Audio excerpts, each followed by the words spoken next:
Welcome everybody to the Wins and Wobbles podcast. Today is Sunday the 19th of April and I have the absolute pleasure of introducing my best friend and my sister, Dionne Short. Welcome Dionne to the Wins and Wobbles podcast.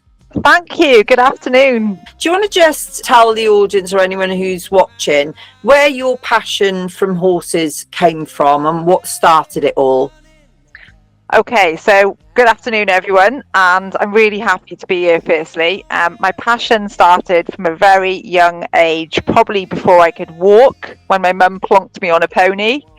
I've grown up with horses, and I absolutely love them, so they've been a huge part of my life from the age of about 6 months to the age of 46 years, so It's been a long life passion that I have. We've always had horses. My first ever pony was a horse called Arizona, and I competed her successfully to quite a high level in Pembrokeshire and in the UK, competing at horse shows. We travelled the length and the breadth of the UK. Actually catapulted me into the kind of world of competing and owning horses, but she was a superstar and gave me the confidence and expertise to kind of ride, competitively. So amazing pony. The next horse after Arizona, Mum bought me a coloured foal for me at 6 months old, and little did we know how he was going to grow up to be this 17-hand giant, gentle giant who I owned for 25 years. So he is, again, another, horse who's got that special place in my heart. Unfortunately, we lost him a couple of years ago, mainly due to old age, but he had a fantastic and privileged life with us. So that gives me peace that he was well looked after and loved by us. But we had no idea he was going to grow up into this big giant of a horse, but a gentle giant with a very calm temperament. He was the best horse. He really was, and he's sorely missed. Talk about your next horse then, who was obviously his field companion, and still with us. He came to me by chance. So I used to keep Dallas at a local equestrian centre and a livery yard, and one of the girls there had a very lovely horse called Tiger. She said, "You can try my horse." So fast forward, 12 years, and he's competed national level, won countless rosettes, won numerous first prizes. Again, another brilliant horse. We did side saddle with him. We've done cross country. We've done show jumping. He's done hacking. He is just a fantastic horse, and he's 25 years old and still currently in work. Last year we did the man versus horse, which is an incredible competition. 23 miles of mountainous terrain, 52 horses and 1,000 runners. And he came 11th. Absolutely incredible. Just shows his longevity. So I've always had a little passion for Welsh cobs, and one popped up on Facebook for sale, and I saw him and thought, oh, he looks a bit like a diamond in the rough. So I went to view him, ride him, and of course I bought him. So it was very much a heart overhead decision, yes, with the intention of selling him on after a year as a project, but of course 3 years later he's still with me. And I could just see something in him and thought he will be a nice pony, so that's primarily why I bought him. But I love him to bits. He's very special again. He's a little monkey. But I just wanted to ask you to sort of sum up what it takes to actually do what you do in terms of owning horses and running an equine business. So it definitely takes commitment, willpower and time. Having the correct location is key. There are a number of factors that make it work, but the really important things are, have I got the time to do this? Because owning horses and looking after other people's horses is a real time commitment. And what about the money side of it?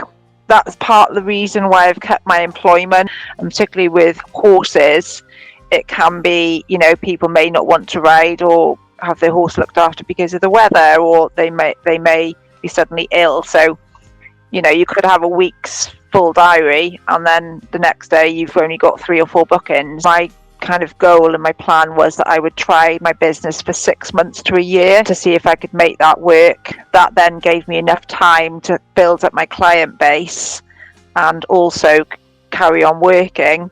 What does a typical day look like for you then, Dee? So a typical day would start around 6 a.m. I'm normally out the door by 7 a.m. to the horses. Once I've looked after, I've got 7 or 8 horses that I look after in the morning, and I generally start work around 9 o'clock. I then work all day till around 4:30, 5 o'clock, and then back to my stables in the evening. So I normally finish up around 7 p.m. I mean, those times can vary. What would you say would be a wobble that you might face in your day-to-day business, and what would be a win? Okay, so a win would be having numerous inquiries and bookings, and this does happen fairly frequently. At Christmas, I had a lady who kept 2 horses with me for 5 weeks on full livery, so that was definitely a win. A wobble might be clients requiring my time that I'm not actually paid for. But it is part and parcel of looking after a horse. So if a horse is in my care and I'm responsible for that, then there are some additional things that maybe I'm not always financially paid for. Generally, if the weather's poor, people will cancel within an hour or 2 of their booking, which is acceptable. If it's not weather related, then I do have a cancellation policy. Generally, it's the weather. We've had such a grim winter, haven't we, for 6 months? How have you coped in the winter, and how are you feeling about the fact that the sun's out now? What difference does that make to you in terms of your equine business? Just the winter has been really challenging. Summertime, they're out in the fields, which is fantastic for them and me. So does that mean you'll have a little bit more flexibility, maybe the odd day off? Will you be able to have a little holiday? What does that look like for you? I wouldn't say I get a day off with horses. They still need to be checked and cared for, even in the fields. So I'm there twice a day, every single day. But thankfully now I do have a little bit of help. So if I do need the odd day off, like we had yesterday, I've got some help to do that, which is amazing. And shout out to Georgie on that one, I think, it's be fair to say. Yes, Georgie, my friend, has moved to my livery yard. So, yeah, she's on call pretty much with the horses, and we help each other out with each other's horses. Yeah, fantastic. Do you want to tell me what's your proudest moment in your horsey journey so far in your life? Like, not just your recent business, but in your whole life. What's the proudest moment you've ever had when it comes to horses? Wow, there's so many to pick. There's so many. It's really hard. I think probably one of the proudest moments was being at David Broom's Equestrian Centre and have him come to watch me compete on my pony Arizona, and then want to purchase her and us spend the weekend there with him. I mean, that kind of tops most of my equine achievements, I think, and just the fact that I was in his stable yard and she was in one of his stables and his son was riding her in the indoor school blew my mind a little bit. Can I add in another one? Add as many as you want. Add as many as you want. Yeah, and just I think another proud moment, which was a moment that we shared together, was when we were at David Broom's with my horse Tiger, and we won a very big class in arena eventing. I think there was like 105 horses in the class, and he jumped only like 1 of 3 clear rounds and the fastest clear round, and to gallop around that arena with like a medal and a big rosette was incredible. So incredible. So that was a very proud moment for me. I felt like I did well. So many memories. It's just been absolutely incredible. But I do know, obviously being your sister, that things change and opportunities arise and everything, and that does happen, and maybe you make different decisions in the future based on what's in front of you. So what does it look like for the future with you and your business, Dee? So I mean, I always will want to continue my business because I just have a love and passion for horses, and that will never go away. But I have this week, and maybe this is a little bit of a wobble that I need to share with people. So I've been headhunted within my role in DWP for a potential promotion, and I've just thought maybe I should consider whether I want to return to work full time, thinking about my age and my health. And I feel very privileged because it'll be a fantastic role, but it's that heart Yes. over head decision again, isn't it? Yeah. But I feel like the momentum you gained so quickly because of your contacts within the sector, within Pembrokeshire, the horsey set has been really incredible. I don't know whether you realise how quickly you've established yourself, but it has been really, really quick. I think one of the key things, and you helped me make this decision, was around my business name, and that's so critical because we talked about a number of names for my business, and there are a number of ladies in Pembrokeshire who are doing equine services. But the last time I checked, I basically have the most number of followers on Facebook. I've got nearly 500 followers now on Facebook. Yeah.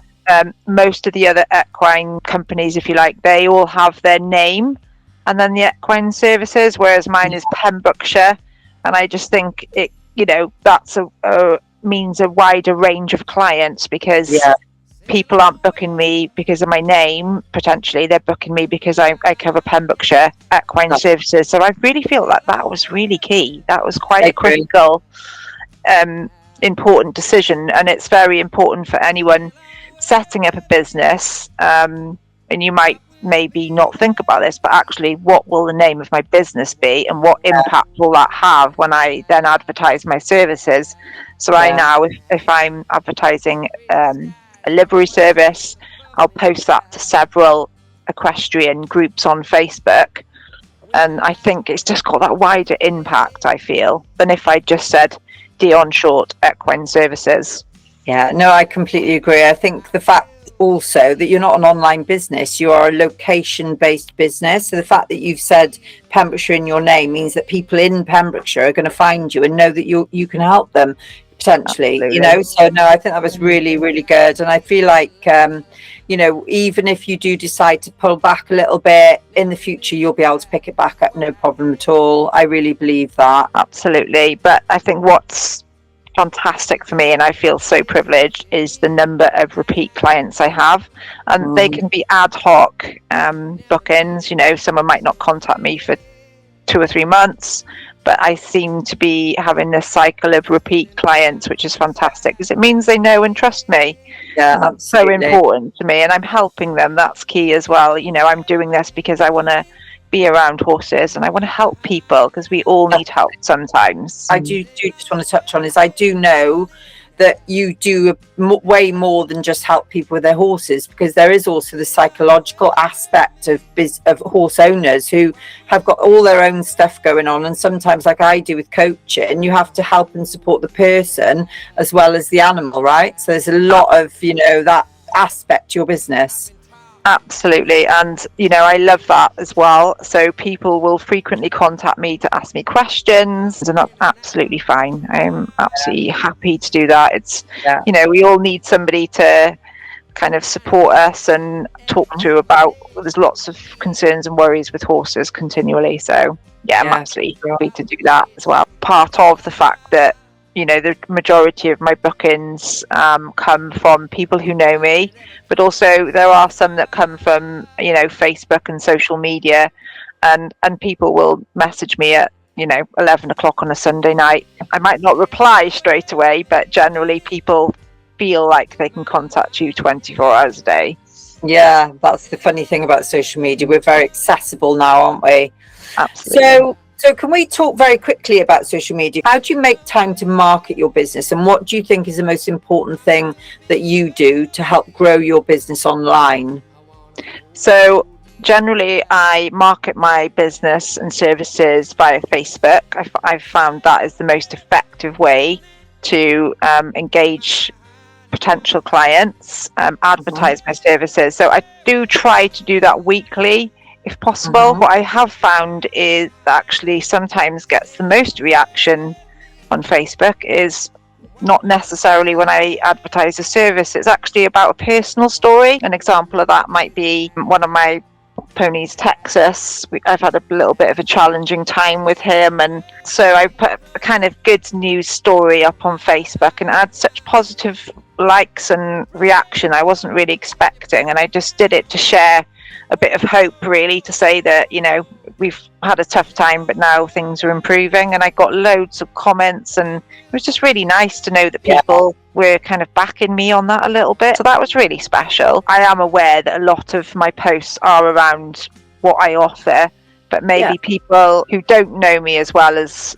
the majority of horsey people would like to see that, and maybe that's something I need to focus on as well, is that, you know, it is a journey with horses, and I probably do need to, you know, share a little bit more around that, you know, maybe do a stable tour of my yard. So although I'm advertising my yard and services, I've you know, and I put up nice pictures, maybe people would like to see a little video of my yard, and obviously people are welcome to come and view it, but you know, that's just something I thought of just then. When you do post out on Facebook, which seems to be your preferred channel, what do you do? Do you do a story? Do you do a reel? Do you do a post? And which of those do you feel most effective? Yeah, so I always do a post on Facebook. So I'll generally put a post of what my services are and then put some pictures on. I found that's quite effective. I have tried reels with a little bit of success. Instagram I also use, so I tend to copy the post to Instagram. But interestingly, I've not had any of clients through Instagram. Maybe that's because I don't have as many followers on Facebook, or I'm not quite sure why that is, and that's maybe something you can help me to explore with Instagram, because it's a big wide world. But generally Facebook seems to be, I think that's just I'm assuming because more people use Facebook than Instagram, but that is an assumption. I feel like it's really important to just focus on one platform and do it really, really well. And as you get more confident and you get more results and more engagement, then you start to open up the door a little bit to the possibility of trying something else as well, to sit alongside and then grow that channel as well. But you're doing really well, and I love the fact that you copy your posts to the groups. So how have you found the engagement you get from groups? Fantastic. I'd highly recommend, if anyone's advertising their business, to actually look at what groups are there in Pembrokeshire to do that, or if you're a business elsewhere. So generally I will always make sure I post to at least 5 groups. And that way I've had lots of feedback and engagement from the Facebook groups actually in the south of the county and people who don't know me, so it's been brilliant. It's a really good, I'm really pleased that, you know, I'm able to do that, and you showed me how to do it, because I wouldn't have known before. So have you got to the point where, obviously you're in a bit of a transition stage at the minute, but if, say for example, you were trying to grow your business now, would you be thinking about maybe spending even more time optimizing your Facebook page and maybe exploring paying for advertising? Is that something you've ever given any thought to? It's not. I'd definitely be open to considering that.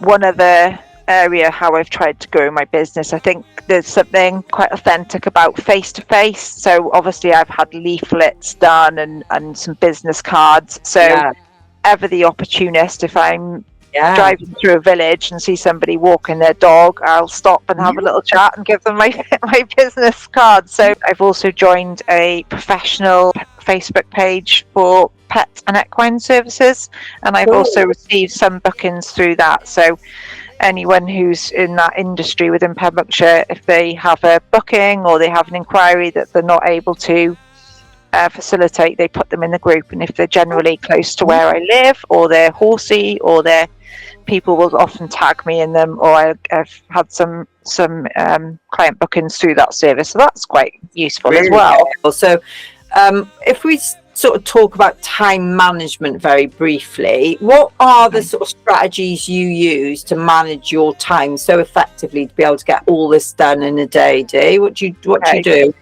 So I have a number of strategies, one of which is go to bed early. I'm a bit old-fashioned. I do like a good old pen and paper when it comes to a diary, but I do try and use my Google calendars as well. So I've got, you know, where I need to be, who my clients are. So Google Calendars is fantastic for that. And putting in all my kind of, if I've got a month booking or a fortnightly booking, I tend to use it more for that than the daily ones as such. So yeah, definitely time management is always a challenge, or it can be. Yeah, well, I mean, it's not easy, and I think every day's a new day, isn't it? So, Yeah. what about how that links into making time for yourself, for self-care? Do you have the opportunity to think about maybe going to get your nails done, or having a massage, or getting your eyebrows waxed or something? Do you have any time for self-care? I do get my hair done. That's probably my Yeah. one little luxury in my life. I do get my hair done every 2 or 3 months. But generally, I guess self-care comes second to horses, really. It's a question of priorities, isn't it? It is, yeah. And to be fair, they're probably low down on my priority list, if I'm honest. And so, just to round things off a little bit then, Dee, what advice would you give somebody who's thinking about starting a business? For me, it was totally obvious and staring me in the face when I thought about a business. It's got to be horses. It's what I love to do. So if it's something you're passionate about, you're more likely to be inspired and motivated, and you want to get out of bed early in the morning and go and achieve your goal. So definitely for a business, for me, it's be passionate about what you want to do and find that passion. All right, a question's just popped up in my head. Who in the horsey world is your hero, your inspiration? Who do you look to or think about when you're thinking about maybe competing, maybe breeding, maybe buying, maybe selling? Do you know what I mean? Who is it who inspires you? Yeah, so again, great question, and there's loads of jockeys and fantastic horse owners who I love to follow. So one of my passions is horse racing. Yeah. I absolutely love horse racing, as you know. Most Saturday afternoons, if I've got a spare hour, I'm usually watching the horse racing. I think it's absolutely incredible what the Bowens, Peter Bowen and his sons, Sean and James, have achieved in the world of horse racing, and they're of course Pembrokeshire based, so absolutely. I follow them intently. It's incredible the success that they've had. So whilst I wouldn't necessarily want to own a racehorse, I just we've been to the races years, haven't we, and we love it. So and it makes you so proud to be from this county, doesn't it, when you see so many people achieving things. What about somebody a bit sort of more, perhaps, I don't want to say closer to home, I don't mean that necessarily, but perhaps somebody who wouldn't be well known? Do you know what I mean? Is there anyone in your sort of horsey set in Pembrokeshire who you look at and go, oh my God, they're amazing, they're doing so well? I mean, there are lots of people I know in Pembrokeshire who are doing fantastic achievements. Amy Teff from Mallard's Reach Equestrian Centre, what that family have achieved. Amy's an incredible rider, and I think when you are around horses, I mean, I always try to aspire to be a good and better rider, and she's one of the people that I just think, wow, she's incredible. So and has got really good success through hard work, dedication, and she herself has training, and she posts about that, which is incredible. Lovely family, they deserve all the success that they get. And I just think, so, and she's a 4-star event rider, and she has a little boy, and I just think, wow, she's, achieving all of that. So incredible. Yeah, it's wonderful, isn't it, when you go out and about like we used to do to the shows and seeing the success of other people whilst also sometimes experiencing it ourselves. But we have had our fair share of ups and downs when it comes to shows, haven't we?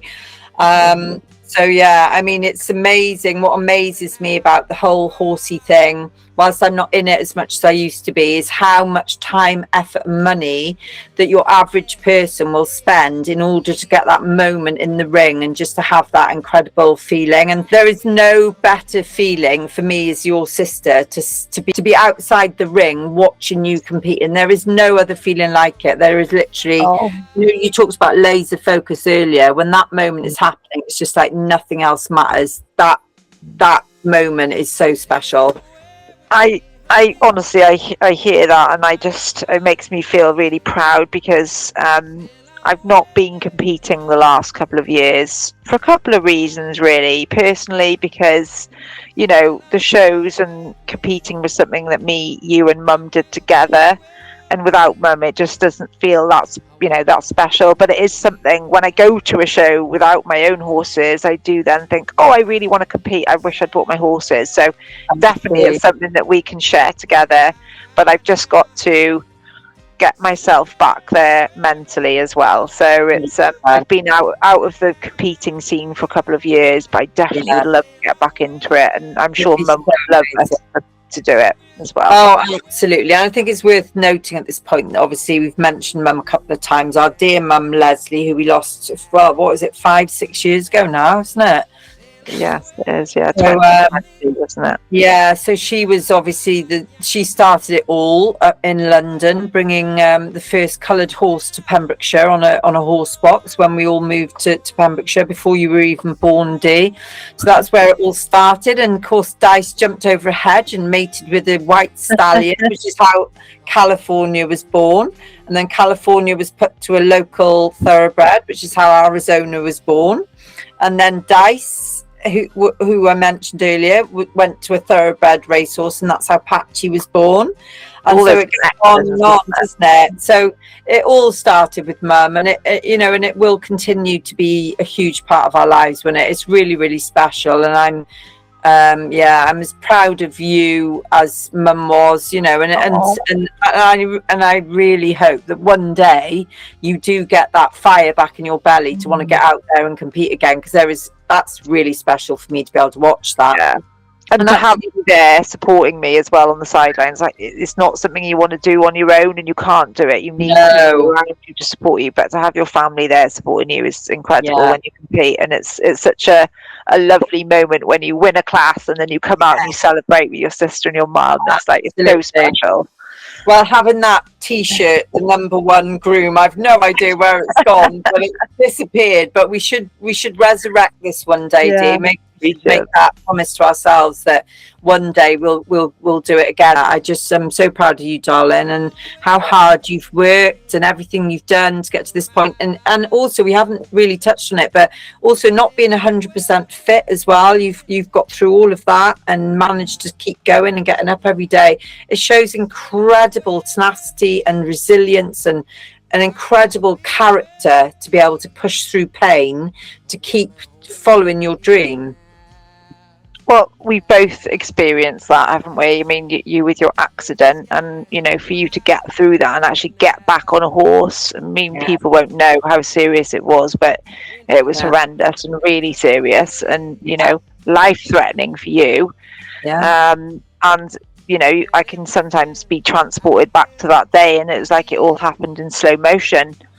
You know, and the kind of process of you getting better, and you know, me and Mum looking after you, and then you really finally getting back on the horse was a long process, but you know, it was, and it's just incredible that you did, really, with the injuries that you had. Whilst you know the majority of what we've talked about today has been about horses and business, really it is about family as well, isn't it? It's about family, it's about friends, it's about the community, the support. You know?